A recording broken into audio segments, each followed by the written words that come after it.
Commander Jake Morrison rubbed his tired eyes as he stared at the massive communication screens filling the control room of Earth Station Alpha. For 3 straight days, the same strange signal had been coming through their deep space receivers. The sound was unlike anything they had heard before, a mix of musical clicks and deep humming that seemed almost like crying.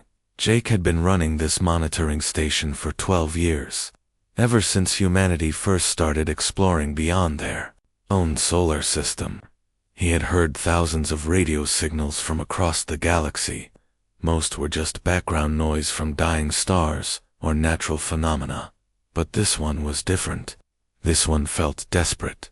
"Katie, come take another look at this," Jake called over to Lieutenant Katie Walsh, who was hunched over her translation computer at the far end of the room. Katie was the best language expert they had, able to decode alien communications faster than anyone else in the fleet. Katie walked over, her coffee mug in hand, looking as exhausted as Jake felt. She had been working non-stop trying to understand what the signals meant. "I think I finally cracked it, Commander," she said, her voice heavy with concern. "And you're not going to like what I found." She activated the large holographic display in the center of the room. Slowly, translated text began appearing in the air, glowing blue against the dark background. Jake read the words, feeling his stomach drop with each line. "They call themselves the Zealothi," Katie explained, pointing at the floating text. "From what I can understand, they're water-dwelling creatures who live in underwater cities. They've been peaceful traders for thousands of years, never bothering anyone, just moving goods between different star systems." The display changed, showing rough images that had been transmitted, along with the distress calls. Jake watched in horror as beautiful crystal cities underwater were being destroyed by massive explosions from space.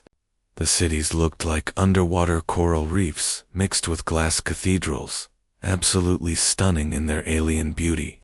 "These creatures," Katie continued, her voice shaking slightly, "they look kind of like jellyfish, but much larger and more intelligent. See how they move through their cities? They're trying to evacuate their people, but there's nowhere for them to go." The images showed the Zealothi floating through their collapsing homes. Their bodies were translucent and graceful, pulsing with soft light as they tried to rescue their young and elderly. Jake could see the panic in their movements, even though they were completely alien to him. "Who's attacking them?" Jake asked, though he dreaded the answer. Katie switched to another set of translations. "They call their attackers the Empire. From the messages I've decoded, the Korthok are some kind of insect-like species with a massive military. They seem to believe that any non-violent species is weak and doesn't deserve to exist." The room fell silent except for the humming of the computers. Jake watched more footage of the attacks. Entire planets were being bombarded from orbit until their oceans boiled away. Millions of innocent beings were dying simply because they chose peace over war. "How many of their worlds have been destroyed?" Jake asked quietly. 17 so far, Katie replied, checking her data. "They started with over 20 inhabited planets. The Korthok are working systematically, wiping out one world at a time. The Zealothi estimate they have maybe 2 or 3 weeks before that last remaining planet falls." Jake felt anger building in his chest. Throughout human history, his species had seen what happened when bullies were allowed to prey on the innocent. They had learned the hard way that sometimes good people had to stand up and fight, even when the odds seemed impossible. "Are they asking for help?" Jake asked. Katie nodded. "They're broadcasting on every frequency they can reach, begging anyone in the galaxy to help them, but so far, it seems like we're the only ones who have responded to their calls." Jake stared at the images of the dying Zealothi civilization. These were people who had never hurt anyone, who had spent their entire existence trying to build something beautiful and peaceful. Now they were being exterminated like insects by a species that valued only strength and conquest. "Get me Admiral Brooks immediately," Jake ordered, his voice firm with determination. "Tell her we have a Code Omega situation and that I need to Speak with her right now. This is humanity's decision time. As Katie rushed to establish the connection, Jake continued watching the footage from the Zealothy worlds. He knew that what happened next would define what kind of species humanity really was. Admiral Maria Brooks walked into the emergency meeting room with heavy steps. The call from Commander Morrison had woken her up at 3 in the morning, but after seeing the footage from the Zealothy worlds, sleep was the last thing on her mind. The room was packed with the top military leaders from across the human colonies, all looking grim and tired. The large table in the center displayed a three-dimensional map of human space, showing where every ship and battle group was currently stationed. Little blue dots represented human vessels spread across dozens of star systems, each one protecting trade routes, colonies, or research stations. Brooks had spent years carefully positioning these forces to keep humanity safe as they expanded into the galaxy. "Ladies and gentlemen," Brooks began, her voice carrying the authority of someone who had commanded fleets for over 2 decades. "We're facing a situation that will test everything we believe in as a species. The Zealothy are being systematically murdered, and we're the only ones in position to do something about it."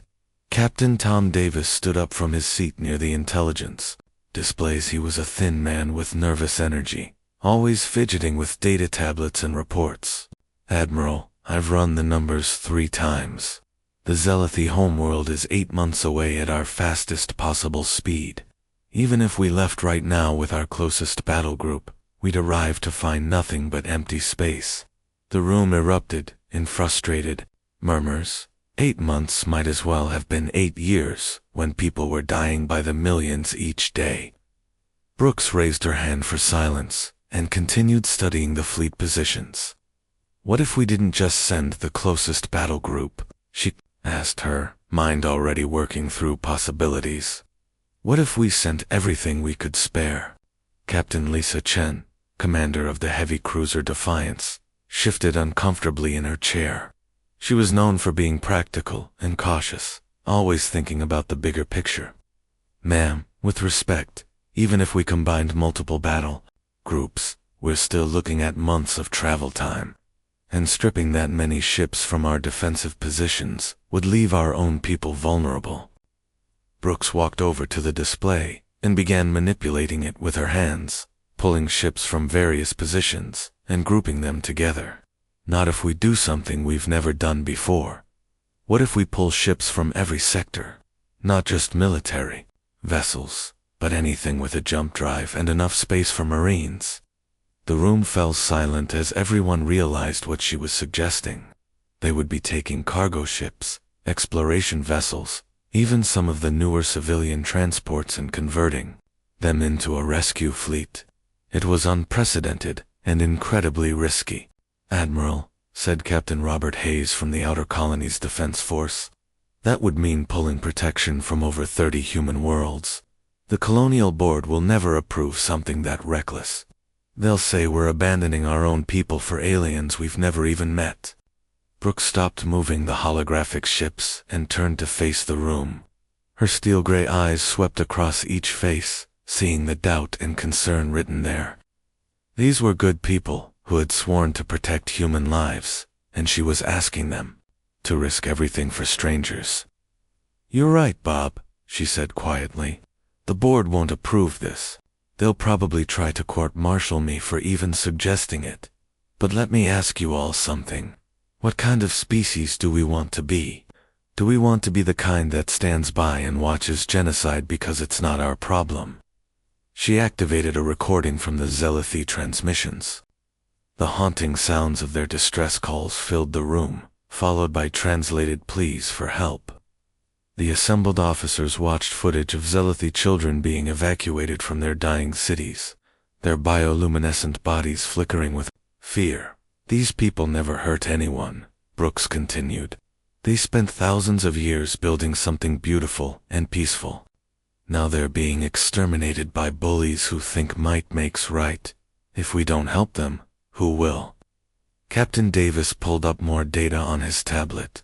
"Even if we somehow get there in time, we'd be facing the entire Korthok Empire with a thrown-together fleet of mixed vessels. The intelligence reports suggest they have hundreds of warships. Maybe, Brooks replied, but they've never faced humans before. They've been picking on peaceful species who don't know how to fight. We come from a world where everything tries to kill us, where we had to learn to be warriors just to survive. Our ships are built to handle the worst conditions in space. Our people are trained to adapt and overcome impossible odds. She looked around the room one more time. I'm not ordering anyone to come with me. This has to be a choice. But I'm taking every ship I can get and heading for Zealothy's space. We'll call it Operation Guardian Angel. Captain Chen stood up slowly. If you're determined to do this, you'll need the Defiance. She's the toughest ship in the fleet. One by one, other captains began volunteering their vessels. Within minutes, nearly every officer in the room had committed to the mission. Brooks felt a surge of pride in her species. When faced with the choice between safety and doing what was right, humans consistently chose to help others. All right then, Brooks said, her voice filled with determination. We launch in 72 hours. Strip every ship down to essentials, and load them with marines and medical supplies. We're going to show the galaxy what happens when you mess with innocent people while humans are watching. As the meeting broke up and officers rushed to prepare their vessels, Brooks stared at the tactical display. She knew they might be flying to their deaths, but she also knew they couldn't live with themselves if they did nothing. The space around the Zealothy system erupted in brilliant flashes of light as dozens of human ships materialized out of hyperspace. Captain Mike Johnson gripped the armrests of his command chair aboard the battleship Retribution as the massive vessel shuddered from the sudden return to normal space. Around him, his crew worked frantically at their stations, bringing weapons and shields online after the long journey.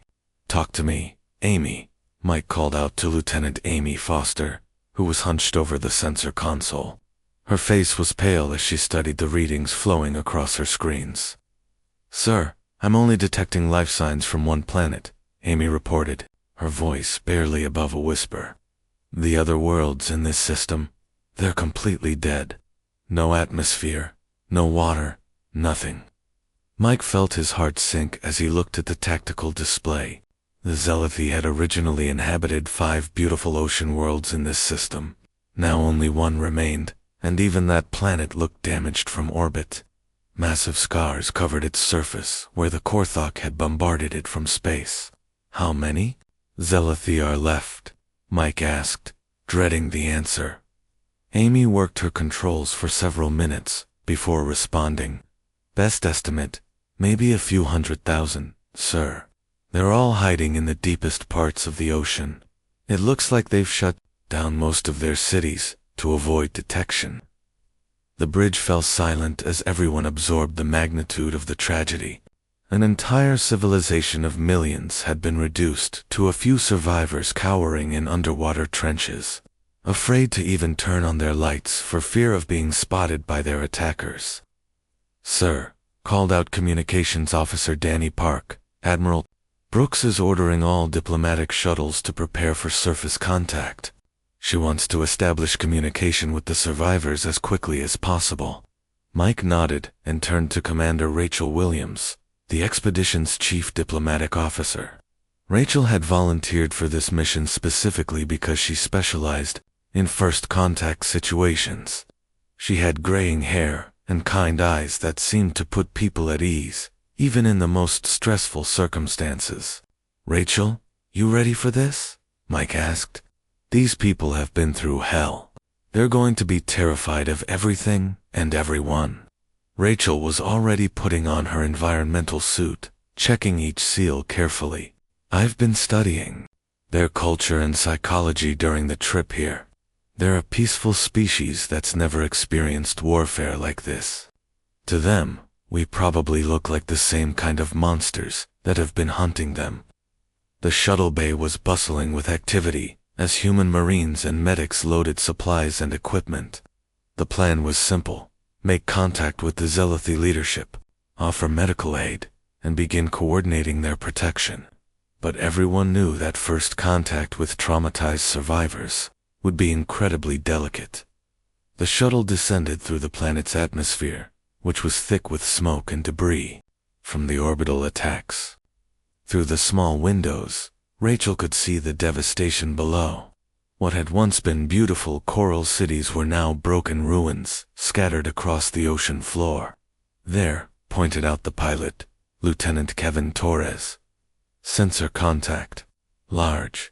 Structure about 2 kilometers down. Looks like they've built some kind of bunker in an underwater canyon.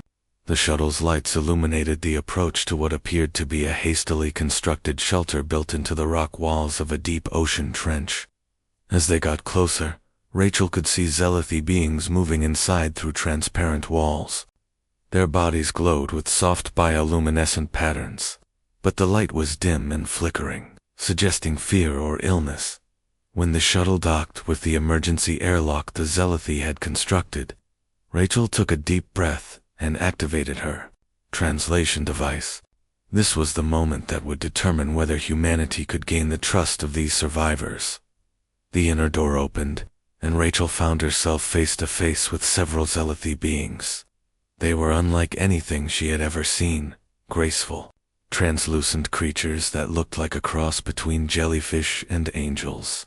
Their bodies pulsed with nervous light patterns as they stared at the human visitors.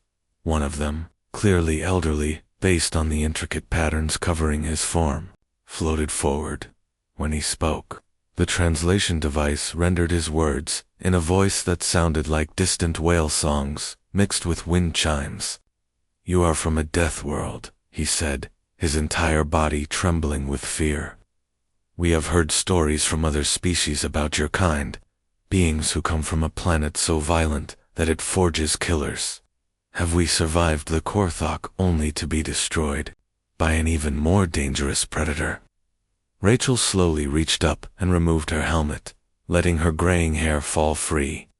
She wanted the Zealothi to see her face, to understand that despite coming from a harsh world, humans were capable of compassion. "My name is Rachel Williams," she said gently. "We received your distress calls from across the galaxy. We came here not to hurt you, but to help you. My species has a belief that those who are strong have a duty to protect those who cannot protect themselves."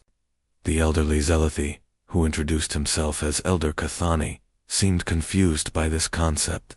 "But why would Deathworlders care about our survival? We have nothing to offer you. We are weak, defenseless creatures who cannot even fight back against our attackers."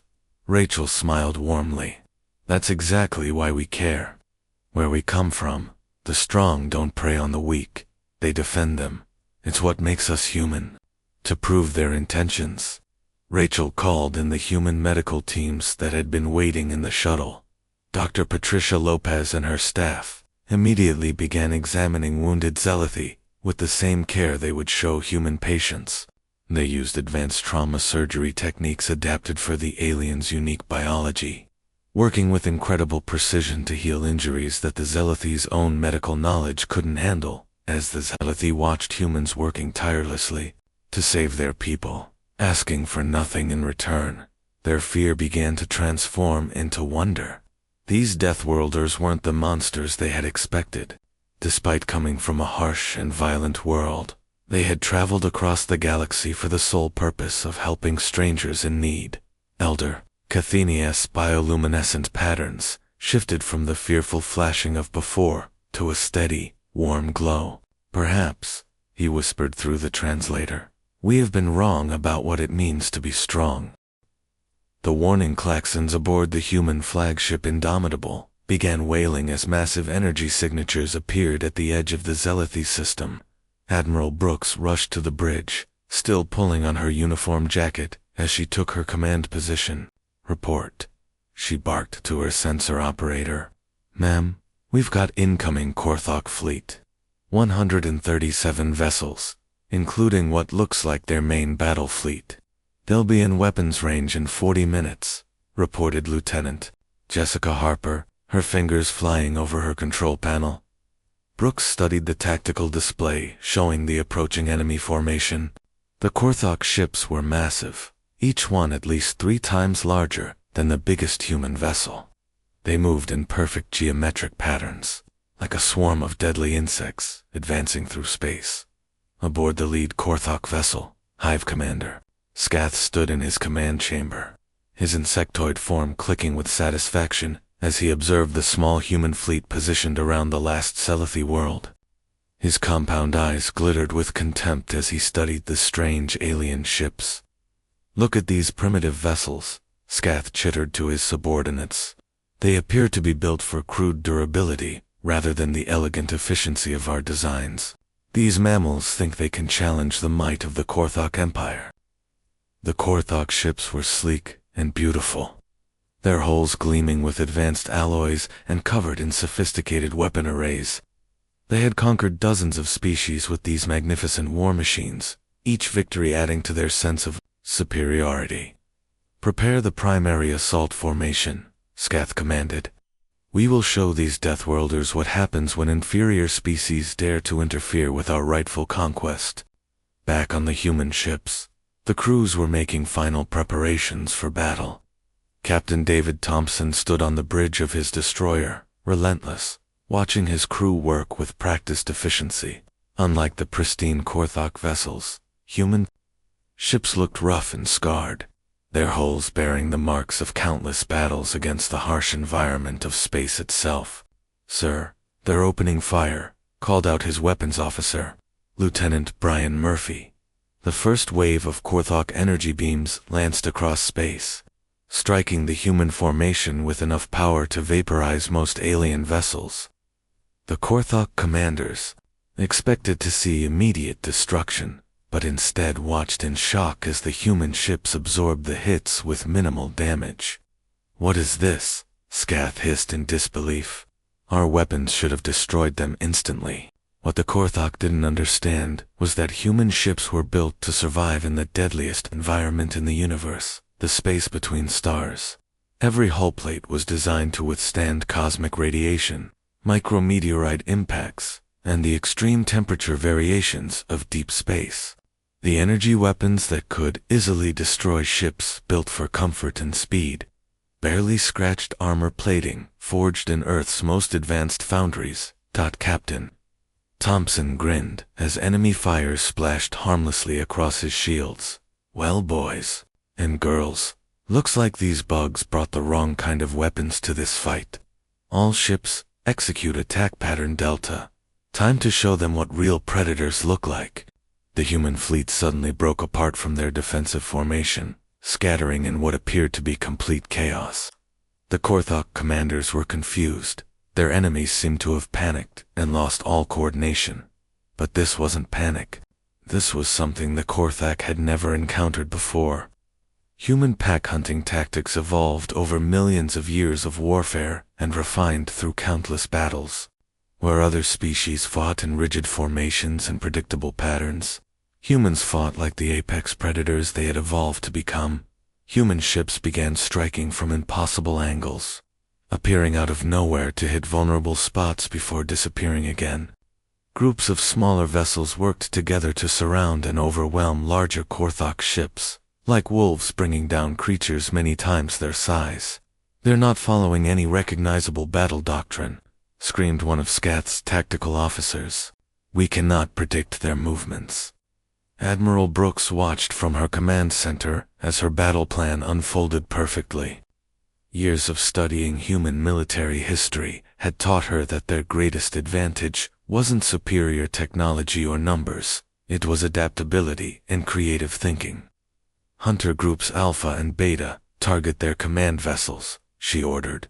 Calmly, Charlie Group, hit their weapon platforms. Delta Group, protect our damaged ships and cycle them out for repairs. The Korthok had spent centuries perfecting their rigid military hierarchy and standardized battle tactics. Every engagement followed the same pattern, overwhelming firepower delivered through coordinated formations. But humans fought differently. Each ship captain was trained to think independently, to adapt to changing circumstances, and to work together without needing constant orders from above. Captain Lisa Chen, aboard the heavy cruiser Defiance, led her hunter group in a devastating attack on a Korthok battlecruiser. Johnson, hit their shield generators. Rodriguez, target their engines. Stevens, prepare boarding parties for when their defenses collapse. The massive Korthok vessel, 3 times the size of any human ship, found itself surrounded by smaller, faster opponents that struck like lightning and vanished before it could respond. Its sophisticated weapons systems, designed for long-range bombardment of helpless targets, were useless against enemies that refused to stay still long enough to be hit.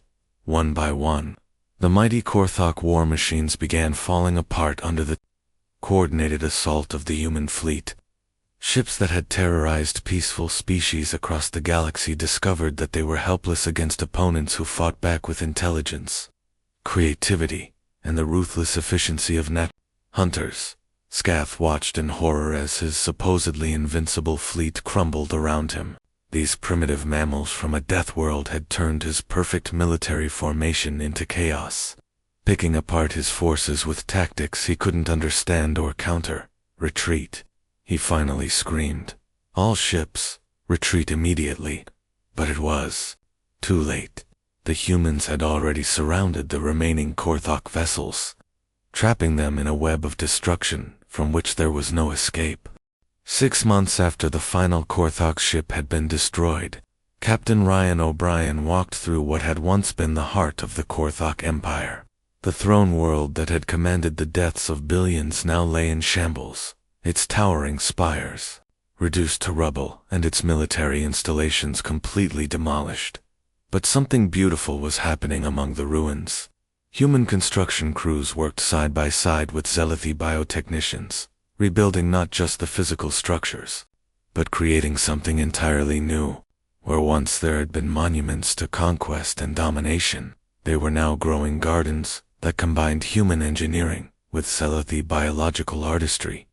Ryan paused to watch a team of human engineers carefully installing water filtration systems, while a group of Zelathi worked their strange magic on coral-like structures that would naturally clean and purify the environment. The two species had developed an incredible partnership over the past months, each learning from the other's unique strengths. Captain O'Brien called out Dr. Helen Foster, the chief reconstruction coordinator. The Zelathi want to show you the memorial garden they've been working on. Ryan followed her through a section of the former imperial palace that had been completely transformed. Where brutal military displays had once intimidated visitors, there was now a living memorial, made of bioluminescent coral that pulsed gently with soft, peaceful light. Carved into the living structure were the names of every species the Korthok had destroyed, written in dozens of different languages. As they approached the garden's center, Ryan saw Elder Cathani floating among a group of other Zelathi leaders. The old being looked completely different from the terrified creature they had first encountered hiding in the ocean trenches. His translucent form now glowed with healthy light, and his movements were graceful and confident. Captain O'Brien Cathani's voice sang through the translation device. "We wanted to thank you once again for what your people have done for us." Ryan shook his head humbly. "We just did what anyone should do when they see innocent people being hurt. The real thanks should go to people like Dr. Foster here, who are doing the hard work of rebuilding." But Cathani's next words caught Ryan off guard. "That is exactly what puzzles us about your species. You could have claimed our worlds as your own after defeating the Korthok. You could have demanded tribute or established your own empire. Instead, you help us rebuild our civilization and ask for nothing in return. Why do you do this?" Before Ryan could answer, Captain Jennifer Martinez approached the group. She had been appointed as the first human ambassador to the Zelathi Confederation and had spent months learning their culture and helping coordinate the reconstruction efforts. Her diplomatic training had taught her to understand different species, perspectives, but the Zelathi had taught her something profound about the value of peace. "Elder Cathani," Jennifer said with a warm smile, "I think I can answer that question. Where we come from, we have an old saying, the strong protects the weak. For humans, true strength isn't about conquering others or taking what you want by force. True strength is using your power to help those who can't help themselves. She gestured toward the memorial garden around them. Every name on these walls represents someone who died because the strong chose to prey on the weak instead of protecting them. We came here to make sure that never happens again. The Zealoty delegation glowed brighter as they absorbed this concept. Their species had never understood how beings from such a harsh and violent world could be so dedicated to protecting others. But they were beginning to see that humanity's violent origins had taught them the true value of peace. Meanwhile, thousands of light years away, Admiral Brooks sat in her command chair aboard the flagship Indomitable, reviewing the latest intelligence reports. The news of humanity's intervention in the Zealoty crisis had spread across the galaxy faster than anyone had expected, and the consequences were profound.